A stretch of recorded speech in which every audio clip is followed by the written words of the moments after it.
Saya katakan pada ibu saya, bahkan Allah akan turunkan saat di dunia. Ayah saya meninggal saat saya masuk pesantren, dan baiknya saya rasakan luar biasa. Beliau mengajar di musalla kecil dulu, sekarang jadi masjid. Itu saya selalu di bawah. Beliau mengajar, saya tidur. Sekarang gantian, saya mengajar, beliau tidur. Dan kadang dipangku, gendong sampai pulang. Saya pernah sengaja pura-pura tidur untuk ingin tahu apa yang dikerjakan ayah saya di jalan. Jaga betul supaya nggak bangun.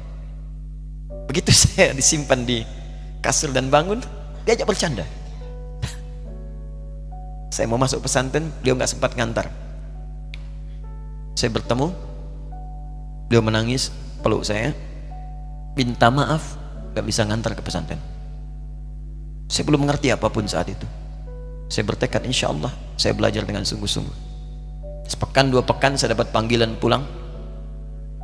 Saya tanya pada kakak saya yang ikut, sekarang ada di sini, di mana ayah? Beliau nggak jawab. Sampai di Bandung, paman saya, beliau sekarang Sekom MUI Jawa Barat, langsung menyampaikan, nampaknya nggak akan terkejar sampai sana, mungkin sudah dimakamkan. Saya ngerti, paham saat itu bahwa beliau telah wafat. Maka saya pulang. Maghrib saya sampai, saya dapati ibu di ruangan tengah. Saya datangi, saya menahan tangis, tidak menangis sedikit pun untuk membahagiakan ibu saya. Saya datang, saya peluk, saya temani tidurnya. Itu pertemuan saya dengan ayah saya terakhir di mimpi. Saya bermimpi melihat sudah pakai kemeja, tersenyum, mendadahi saya. Sudah.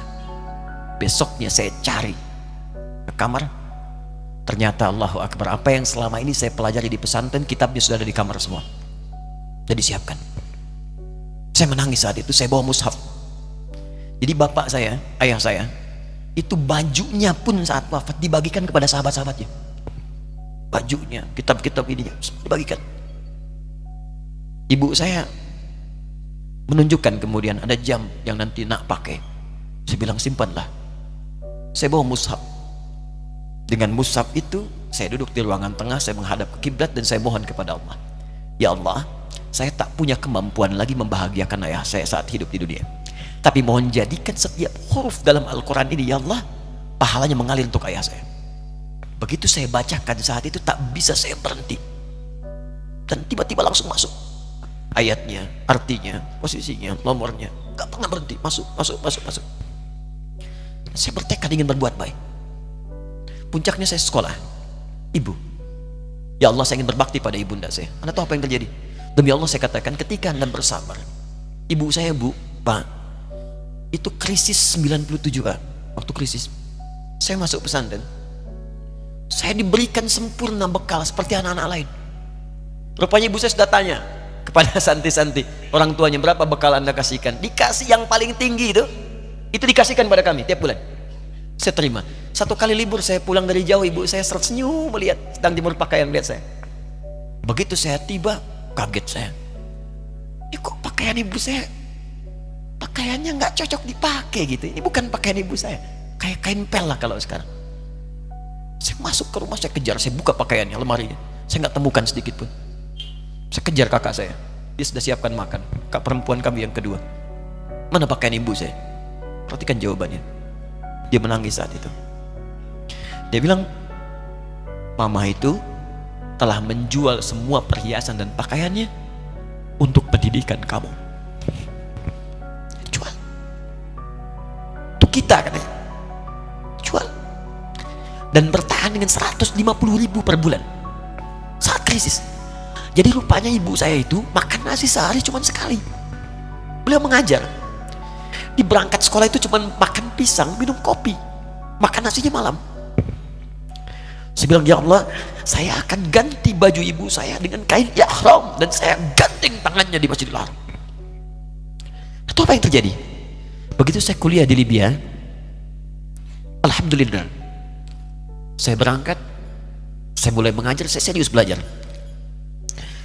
Saat itu kemudian Allah mulai berikan jalan. Saya ingin sungguh-sungguh. Malam saya bangun, saya sholat, saya belajar, saya menghafal Quran, saya belajar riwayat Quran. Sampai puncaknya tiba.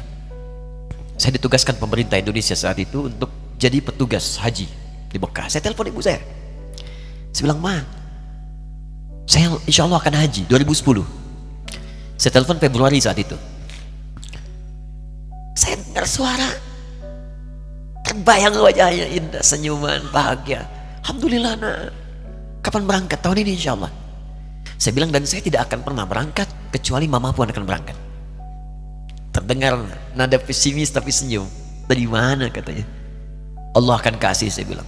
Saya sedang bekerja berusaha karena Allah. Mustahil Allah akan sia-siakan kita. Berapa butuhnya?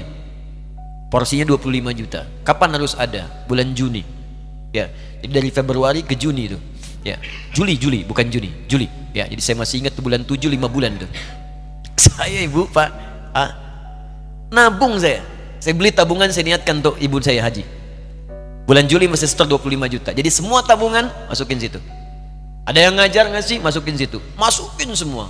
Tepat sepekan sebelum itu kemudian didaftarkan, saya buka tabungan. Allahu Akbar, karunia Allah luar biasa. Tadi butuh berapa? 25 juta. Begitu dibuka, Masya Allah, 1 juta. Karena beasiswa nggak banyak, 1 juta. Tapi 3 hari sebelum daftar, entah dari mana ibu-ibu pengajian di KBRI datang, Ustadz, ibu katanya mau haji juga ya, Ustadz mau haji ya, ibu ikut ya. Sudah nggak usah dipikirin, nanti kami yang pikirkan semuanya. Tiba-tiba dikirim, bayar porsinya di sana, dapat koper paling besar. Bayangkan, tadinya kopernya belum datang, telepon lagi, nak koper belum datang katanya. Saya bilang, Ma, tenang aja, apa hajinya nggak jelas ini? Tidak jelas, saya bilang, insya Allah. Ya. Nah, cuman beritanya berbeda. Begitu saya telepon lagi, Ma, gimana bisa? Nah, telah keluar pengumumannya. Kapan, Ma? 2013. Loh, kan saya hajinya 2010, nggak bisa, harus 2010. Lihat kalimat ibunda saya. Nah, jangan pernah mengambil hak orang lain. Allah kasih 2013, alhamdulillah. Saya bilang, Ma, kita tidak harus mengambil hak orang lain, tapi kita meminta kepada Allah yang memanggil kita. Boleh jadi Allah akan berikan tambahan kuota pada tahun ini.